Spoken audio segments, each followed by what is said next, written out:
Naalala ko no, galit na galit si Renren doon sa nagpanalo sa kaso ni Kanor, si Atty. Simmons.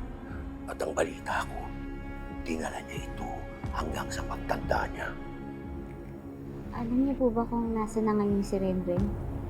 Ay, oo, attorney. Isa na rin siyang kilalang abogado. Kilalang abogado po? Sino? Si Atty. Renan Alon. Kung ganun, andun siya kung saan nila tinago si Mang Aron. Posible. Pero wala tayong sapat na basihan para sabihin may kinalaman siya sa pagkawala ni Kanor. Pero kung wala siyang kinalaman dun, bakit siya nandun?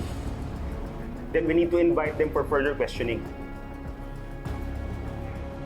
Po?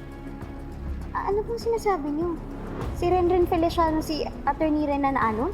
Sigurado po ba kayo? Naku, attorney, sa tagal kong naninilbihan dito, malayo ako magkamali.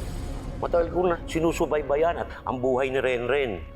Masaya nga ako sa nangyari sa kanya eh. Sa kapila na nangyari sa mama niya, naging maganda pa rin ang buhay niya. Pero iba po yung apelido ni Atty. Alon.